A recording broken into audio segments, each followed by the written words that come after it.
Good morning, class 6 students. Welcome again to your social studies classes, that is your SST classes.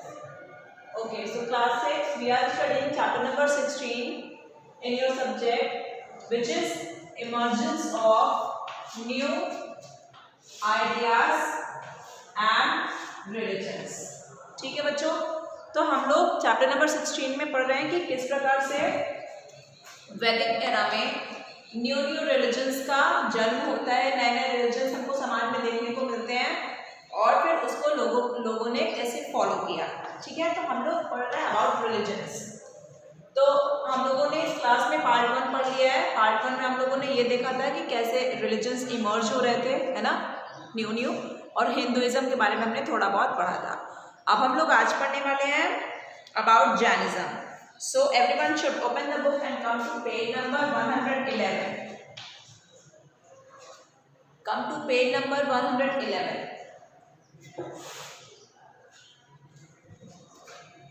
And now let's learn something about the Jainism. आज सबसे पहले क्या पढ़ेंगे? Jainism. अब ये किस type का रिलीजन है, ठीक है, इसको कितने लोगों ने फॉलो किया, क्यों फॉलो किया, इसके क्या एडवांटेजेस डिसएडवांटेजेस थे, everything we are going to learn about this in this part of this chapter. Okay, Jainism was founded in India by Mahavir in the 6th century। Underline कर लीजिएगा, जो जैनिज्म धर्म था उसके फाउंडर कौन है? महावीर। और कब फाउंड किया? 6th century में। The word Jainism comes from the term Jina meaning conqueror. तो जैनिज्म जो शब्द है वो कैसे बना? जिना, जिसका मतलब होता है कॉन्करर। कॉन्करर मतलब विक्टोरियस पर्सन, जो जीत सकता है, ठीक है, जीतने वाला व्यक्ति। Vardhaman Mahavir is the most important figure in the history of Jainism. तो वर्धमान महावीर जो यहाँ पे हैं वो जैनिज्म उन्हीं की वजह से है, उन्होंने इसको फाउंड किया। ठीक है, महावीर वॉज द 24th तीर्थंकर Sikar of truth of the sect. ठीक है, तो महावीर जो थे 24th तीर्थंकर थे, सीकर ऑफ द ट्रुथ मतलब सच्चाई को खोजने वाले। ठीक है, ये एक ग्रुप होता था और उसमें लोग जो थे वो लोग रिलीजन्स को बताते थे कि हाँ किस रिलीजन का क्या ध्येय है, क्या टारगेट है। तो उसमें ये तीर्थंकराज थे जैनिज्म में, उसमें 24th तीर्थंकर आपके कौन थे? महावीर, वर्धमान महावीर, और यही क्या है? Founder of Jainism. चलो, Mahavir was born at Kundalvan near Vaishali in 540 BC। Mahavir का जन्म कहाँ पे हुआ था? कुंडालवन में, जो कि वैशाली के पास में था। His father Siddhartha was the head of a famous Kshatriya family. उनके पिताजी जो थे वो हेड थे क्षत्रिय फैमिली के। His mother Trishala was a princess of the Lichchhavi clan. और उनकी जो माता जी थी वो क्या थी? राजकुमारी थी, लिच्छवी ट्राइब की। ठीक है, he was brought up in luxury. तो इस वजह से क्या हुआ कि इनका जो भरण पोषण हुआ, जो पालन पोषण हुआ, वो बहुत ही लग्जूरियस वे में हुआ। इनको धन की कोई कमी जीवन में नहीं हुई। He got married to a girl name Yashoda. फिर इनका ब्याह कर दिया गया, शादी कर दी गई इनकी यशोदा से। However, he was not interested in leading the life of a householder. लेकिन इनको जो गृहस्थ आश्रम का जीवन होता है, जिसमें व्यक्ति क्या करता है? शादी करता है, फिर उनके बच्चे होते हैं, ठीक है, फिर बच्चों को वो पालता पोसता है, ऐसी जिंदगी में ये बिल्कुल भी इंटरेस्टेड नहीं थे। So he left home at the age of 30 in search of truth. इसी वजह से इन्होंने 30 साल की उम्र में अपना घर छोड़ दिया और ये साधु की भांति घूमने लगे। During the next 12 years, he meditated and led a life of severe austerity. अब अगले 12 साल तक इन्होंने क्या किया? इन्होंने मेडिटेशन किया, इन्होंने घूमा, चारों तरफ दुनिया देखी, है ना, और बहुत ही कठिन अपनी जीवन शैली को इन्होंने बनाया। Austerity, life of severe austerity मतलब क्या होता है? अपने लाइफ में बहुत सारे रूल्स को डेवलप कर लेना, ऐसे सच्चे बहुत ही टफ है। It is said that he never changed his clothes during these 12 years। ऐसा कहा जाता है कि इस 12 साल के दौरान जब वो साधु की बात इधर उधर भ्रमण कर रहे थे, इस दौरान उन्होंने अपने 12 साल में इस दौरान अपने कपड़े ही कभी नहीं बदले। He attained kaivalya perfect knowledge at the age of 42। अब 12 साल के बाद वो 30 साल की उम्र अपने घर से निकल गए थे, तो 12 साल के बाद वो कितने साल हो जाएंगे? 42 years के। तो 42 years में उन्होंने क्या किया? परफेक्ट नॉलेज अटेन कर लिया जिसको कैवल्य के नाम से जैनिज्म में जाना जाता है। एंड डिसकंटिन्यूड वेयरिंग क्लोथ्स, और उसके बाद से इन्होंने कपड़े पहनना बंद कर दिया। Now he came to be known as Mahavir, great hero. अब इनको लोग ग्रेट हीरो महावीर के नाम से जानने लगे, या फिर बहुत लोग इनको जिन्ना भी कहते थे, जिसका मतलब होता है कॉन्करर, जीतने वाला व्यक्ति। And his followers were called Jains, और जो इनकी बातों को मानता था, इनको फॉलो करता था, उनको हम लोग जैन्स के नाम से जानते हैं। He recognized the other 23 तीर्थंकरास who lived before him. ये तो 24वें तीर्थंकर थे, इनके पहले जो 23 तीर्थंकर्स थे उनको भी इन्होंने रिकॉग्नाइज करवाया, सबको बताया कि हाँ वो लोग भी सर्च कर रहे थे ट्रूथ के बारे में। For 30 years Mahavir propagated his religion in places like कौशल, मिथिला, चंपा, मगध। ठीक है, तो यहाँ पर उन्होंने अपने रिलीजन का प्रचार प्रसार किया। At the age of 72, 72 साल की उम्र में क्या हुआ, Mahavir passed away at a place called Pawapuri near Rajgir. Rajgir के पास एक जगह है जिसका नाम है पावापुरी, वहां पर महावीर की मृत्यु हो जाती है। चलो अब देखते हैं महावीर टीचिंग्स कि महावीर ने क्या क्या हमें नॉलेज दिया है जैनिज्म के द्वारा। चलो सेकेंड में क्या पढ़ने वाले हैं, महावीर टीचिंग्स।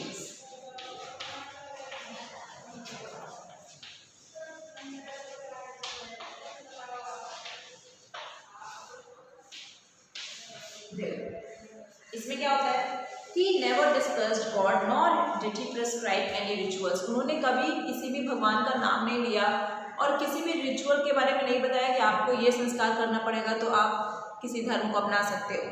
ठीक है, He strictly opposed all Vedic rituals and sacrifices। और जो वैदिक एरा में जो लोग सैक्रिफाइसेस करते थे, बलि देते थे, रिचुअल्स अपने संस्कार वगैरह करते थे, उसके ये अगेंस्ट होते थे, अपोजिशन में ये होते थे, कहते थे कि नहीं ये सब चीज़ें गलत हैं।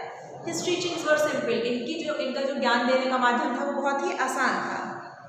He preached in Prakrit which was prevalent at that time among common people। तो कॉमन पीपल जो आम आदमी है, अगर उसके ही भाषा में अगर उसको हम कोई बात समझाएंगे तो आसानी से समझ जाएगा, है ना। और अगर उसको कोई टफ भाषा में समझाएंगे तो उसको क्या लगेगा, टफ लगेगा। तो इन्होंने उस दौरान प्रकृत भाषा का प्रचलन था और उन्होंने इसी प्रकृत भाषा में ही सबको ज्ञान दिया। He spoke of अहिंसा and forbade his followers to cause harm to any living being। ठीक है, ये भी अहिंसा के पुजारी थे और किसी भी अपने जो भी फॉलोअर्स थे उनको ये इन्होंने शिक्षा दी कि आपको कोई भी अहिंसा नहीं करना है, मारकाट नहीं करना है। He asked his disciples to lead a pure and good life। इन्होंने अपने डिसाइपल्स को बताया कि आप एक बहुत ही प्योर और बहुत अच्छी जिंदगी जिए। He taught that these are 3 ways to attain nirvana। अब इन्होंने मोक्ष प्राप्ति के निर्वाण अटेन करने के कौन से 3 तरीके बताए, right faith, right knowledge and right conduct. इसको अंडरलाइन कर लीजिए, राइट फेथ, राइट नॉलेज और राइट कंडक्ट। इसका मतलब क्या होता है कि आपके अंदर क्या होनी चाहिए, विश्वास होना चाहिए, और सही का विश्वास होना चाहिए, झूठ का विश्वास नहीं कि किसी पर झूठ मूठ विश्वास की नहीं, उसके ऊपर अगर विश्वास है तो भगवान में पूरा विश्वास होना चाहिए। राइट नॉलेज, हमें ज्ञान कैसा होना चाहिए, सच्चा ज्ञान होना चाहिए। और राइट कंडक्ट, और जो हमारी एटिकेट्स होने चाहिए, जो हमारी ठीक है हमारे जो संस्कार हैं, जो हमारे कल्चर्स हैं, जो हमें किसी के प्रति अगर हम हेल्प कर रहे हैं किसी को, तो हमारे अंदर क्या होना चाहिए, राइट कंडक्ट होना चाहिए, राइट एटिकेट्स होने चाहिए। To become a Jain monk a person must follow these rules. अब देखो जैन मॉन्क बनने के लिए आपको क्या क्या रूल्स फॉलो करना पड़ता था, carry a whisk to brush small animals और insects out of the way. आप उस टाइम पे अगर किसी को जैन मॉन्क बनना था तो वो अपने पास क्या रखेगा, विस्क, छोटा सा ब्रश टाइप रहता था ताकि स्मॉल एनिमल्स को वो वहाँ से इंसेक्ट्स को हटा सके। Wear a cloth over the mouth so as not to harm insects. ठीक है, जो कपड़े पहनना था वो माउथ के ऊपर पहनना था ताकि इंसेक्ट्स को हार्म ना हो। Never light a lamp at night and walk in the dark. और जब भी आप अंधेरे में चल रहे हो तो आपको लाइट के साथ नहीं चलना है, लैम्प के साथ नहीं चलना है, बस अंधेरे में चलते थे। ठीक है, चलो नो मोर में क्या दिया हुआ है, Jain religion split into 2 sects in the 1st century CE on the basis of clothes they wore। अब जैन रिलीजन भी 2 पार्ट से बट गया, और किस बेसिस पे बटा कि जिस प्रकार के कपड़े वो लोग पहना करते थे। देखो the Digambaras sky clad who did not wear any clothes. तो दिगंबरास कौन थे, स्काई क्लाड जो कि कोई भी कपड़े नहीं पहनते थे। And the Shweta Svetambaras white clad who only wore white clothes, और एक श्वेतांबराज थे जो सिर्फ और सिर्फ सफेद कपड़े पहना करते थे। However, their views on philosophy were identical, लेकिन जो फिलोसफी की व्यूज थी, जो इन लोगों का धारणा था फिलोसफी को लेकर के, वो दोनों का सेम था। ठीक है, तो दो सेक्ट्स में बटे, दिगंबराज और श्वेतांबराज में। दिगंबराज कोई कपड़े नहीं पहनते थे और श्वेतांबराज सिर्फ वाइट कपड़े पहनते थे। चलो अब जैन लिटरेचर के बारे में थोड़ा सा देख लो, जैन लिटरेचर में क्या क्या मिलता है।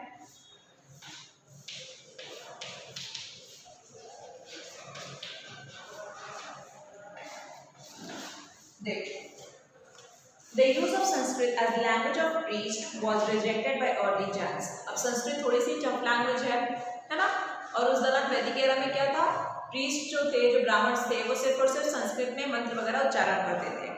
तो इस चीज़ को जैन लिटरेचर में हटा दिया गया। They adopted Prakrit which was the language of common people. तो जो प्राकृत लैंग्वेज था, जो कि आम लोगों की भाषा थी, उसको अडॉप्ट कर लिया गया। The Jain literature includes epics, novels and dramas. देखो द फेमस एपिक्स जैनिज्म के कौन कौन थे, अंडरलाइन कर लीजिए। जीविका, ठीक है, Chintamani written by Tiruthakkar Devar and Silappadikaram written by Ilango Adigal. तो इस तरीके से आप जैन लिटरेचर को आपको ये याद करना पड़ेगा। नो मोर में देखिए क्या लिखा है, Thiruvalluvar the ancient Tamil poet who composed Thirukkural was also a Jain. ठीक है, तिरुवल्लुवर ये एक एंशिएंट तमिल पोएट थे, ठीक है, तमिलनाडु से बिलोंग करते थे और ये एक कवि थे। इन्होंने तिरुकुरल एक कविता लिखी थी जिसमें भी जो क्या थे, एक जैन थे, मतलब इन्होंने जैनिज्म धर्म को माना था। स्प्रेड ऑफ जैनिज्म में देखिए जैनिज्म किस तरीके से फैला।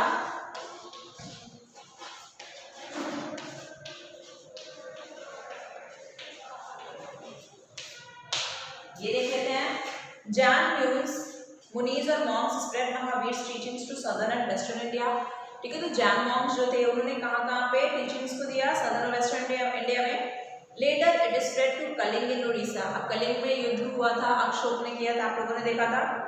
ठीक है, तो वहां पे भी जैनिज्म गया। And the southern strips of Tamil Nadu gradually it penetrated Malwa, Gujarat and Rajasthan. तो आप देख सकते हो एक बड़े सब जो ढेर सारे लोग हैं उनको तक जैनिज्म को फॉलो करने के लिए, मतलब एक बड़ा रिलीजन बन गया। चलो, Dilwara temple at mount Abu. However, Jainism failed to attract the masses on a large scale because, लेकिन जैनिज्म फेल क्यों हो गया, बहुत ज़्यादा क्यों नहीं प्रचलित हो पाया। It did not contain the wand system. wand system इसमें भी था, इस वजह से there was over emphasis on non-violence which prevented large sections from becoming Jains. अब इस रिलीजन में ओवर एम्फेसिस था कि आप अहिंसा बिल्कुल भी मत करो, है ना। अब जो क्षत्रिय लोग हैं वो लोग बिना अहिंसा के कैसे जी पाएंगे, उनका तो सब लोग अगर वो अहिंसा नहीं करेंगे, किसी को नहीं लड़ाई करेंगे तो उनका तो सब दूसरे लोग हड़प लेंगे। तो इस वजह से बहुत लोग जैनिज्म को फॉलो नहीं कर पाए। Farmers could not become Jains because cultivation involve killing insects and paste. अब क्या हुआ, जो किसान लोग थे जब वो लोग खेती करते थे तो उसमें क्या होता था, जो कीड़े मकोड़े मिट्टी में होंगे वो मरेंगे ही। ठीक है, जैनिज्म में ये कहा गया था कि कीड़े मकोड़ों को आपको नहीं मारना है, तो फार्मर्स भी नहीं बन पाए इसका part. Craftsman and many other people faced similar problem, और भी लोगों ने सिमिलर प्रॉब्लम्स को फेस किया। अब ये तो हुई जैनिज्म की बात। अब हम लोग पढ़ने वाले हैं about Buddhism.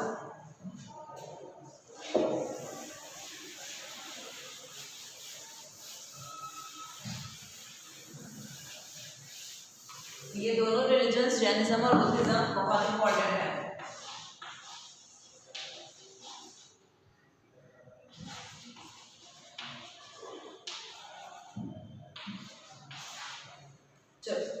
Buddhism was founded in India bye Siddharth और गौतम बुद्ध। अंडरलाइन कर लीजिए, किसने फाउंड किया बुद्धिज्म को, सिद्धार्थ, या फिर इनको हम लोग गौतम बुद्ध के नाम से भी जानते हैं। और ये भी कब हुआ, जैनिज्म के साइड बाय साइड चल रहा था ना, तो ये कौन सी सेंचुरी में होगा, 6th सेंचुरी में। He was born eight Lumbini. इनका भी जन्म कहाँ पे हुआ था, लुम्बिनी में, जो कि कपिलवस्तु के पास ही था। He was the son of Shuddhodana the chief of the Shakya clan. तो सांख्य क्लैन के जो बेटे थे, चीफ थे शुद्धोधना, उनके ये बेटे थे, इनका नाम था Siddharth. His mother died when Siddharth was 7 days old. ठीक है, तो 7 दिन के जब ये थे तभी इनकी माता की मृत्यु हो गई। When he was born, an astrologer had predicted that he would see 4 different things that would lead him to become an ascetic. ठीक है, जब इनका जन्म हुआ तो एक एस्ट्रोलॉजर कौन लोग होते हैं? जो भविष्य बताते हैं ना, भविष्य ज्ञाता जो लोग होते हैं उनको हम लोग एस्ट्रोलॉजर जानते हैं। तो एस्ट्रोलॉजर ने ये बताया था कि ये अपनी ज़िंदगी में कोई भी ऐसी 4 चीज़ देख लेंगे और इसके बाद ये क्या बन जाएंगे? एक साधु का जीवन व्यतीत करने पर मजबूर हो जाएंगे। ठीक है। His father tried his best to keep him away from all sorts of pain and brought him up in the lap of luxury. तो इनकी माता की तो मृत्यु हो गई थी, इनके पिताजी थे, उन्होंने क्या किया? उन्होंने इनको बहुत अच्छे से पाला पोसा, है ना, बहुत लग्जूरियस लाइफ इनको दी, किसी भी चीज़ का सुख सुविधा का किसी भी चीज़ की कमी नहीं की, और वो ये नहीं चाहते थे कि ये साधु बने, इसलिए इनको घर में ही ज़्यादातर रखा। ठीक है। He never saw poverty, suffering or death. इन्होंने कभी भी गरीबी और कभी भी कोई कष्ट काटना या फिर कभी मृत्यु इन्होंने देखा ही नहीं। In course of time Siddhartha married Yashodhara and they had a son named सरह। इसी दौरान क्या हुआ? सिद्धार्थ जो कि गौतम बुद्ध के नाम से जिनको हम लोग जानते हैं, उनकी शादी भी यशोधरा के साथ हो गई और उनका बेटा एक हो गया जिसका नाम था Rahul. One day accidentally Siddharth saw the sufferings of the people and he lost interest in worldly life. अब एस्ट्रोलॉजर ने जैसा कहा था वो बिल्कुल सही बात थी। एक दिन अचानक से क्या हुआ? सिद्धार्थ ने लोगों को कष्ट झेलते हुए देख लिया और इस वजह से उनका जो दुनिया में जो भी सुख सुविधाएं है ना, संपत्ति है, इन सब चीज़ों से जो लोग जिसमें लोगों का आम आदमी का जिसमें मन लगा रहता है, उनका इन सब चीज़ों से मन हट गया। The astrologer's predictions came true and he became a wandering monk at the age of 29. तो एस्ट्रोलॉजर ने बताया था वो बिल्कुल सही हुआ, तो बात सही हुई और 29 ईयर्स की उम्र में ये एक वैंडरिंग मॉन्क बन गए, साधु की भांति घूमने लगे। He wandered for 6 years during which he put himself through all kinds of hardships. अब 6 साल तक ये घूमते रहे और इस दौरान इन्होंने अपने आप को बहुत कष्ट दिया। Finally he sat under the people tree at बोध गया। अंततः इन्होंने क्या किया? पीपल ट्री के नीचे बोध गया में जाकर के बैठ गए और 49 डेज तक इन्होंने मेडिटेशन किया। In the end he attained supreme knowledge or enlightenment and came to be known as the Buddha, the enlightened one. ठीक है। अंत में क्या हुआ? इन्होंने सुप्रीम नॉलेज अटेन किया, दैट इज इन्होंने क्या किया कि अपने अंदर संपूर्ण ज्ञान इन्होंने बटोर लिया, संपूर्ण ज्ञान अपने अंदर पैदा किया और फिर इसी के बाद से लोग इनको बुद्ध कहने लगे, क्योंकि बुद्ध का मतलब होता है द एनलाइटेड वन, मतलब कि जो व्यक्ति के अंदर बहुत ज़्यादा ज्ञान है। For 45 years he kept on wandering, preaching and meditating regularly. ठीक है। 45 साल तक ये ऐसे ही घूमते रहे, मेडिटेट करते रहे। Gautam Buddha died at the age of 8. 80 साल की उम्र में ये मर गए। ठीक है। कहाँ पे मर गए? कुशीनगर, ईस्टर्न उत्तर प्रदेश में। तो इसको भी अंडरलाइन कीजिए। चलो बुद्धास टीचिंग देखेंगे कि इन्होंने क्या क्या बताया।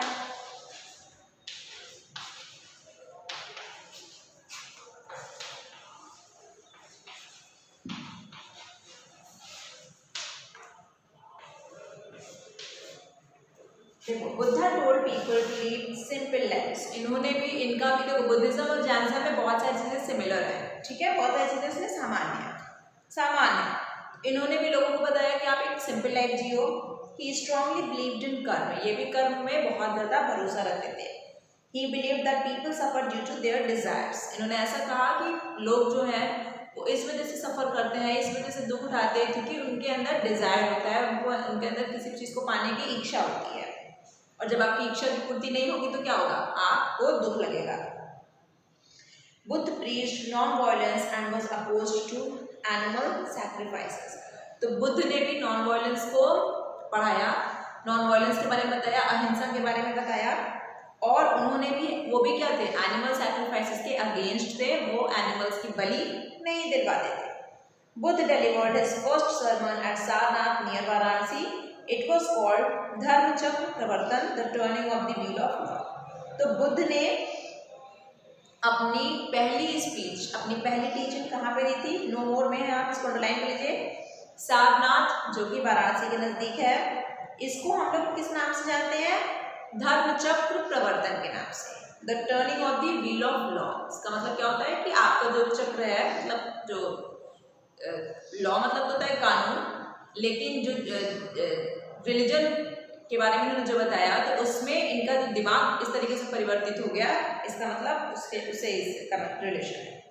चलो, तो बुद्धास टीचिंग्स में अभी हम लोग को और क्या क्या पढ़ना है, बहुत सारी चीज़ें हैं। फिर बुद्धिस्ट लिटरेचर स्प्रेड कैसे होता है बुद्धिज़्म का, फिर बुद्धिज़्म और जैनिज़्म के बीच में एक तुलनात्मक स्टडी जो है, कंपैरेटिव स्टडी, वो ठीक है। जैन आर्किटेक्चर और बुद्धिस्ट आर्किटेक्चर हम लोग पढ़ेंगे नेक्स्ट पार्ट में। Okay class, thank you.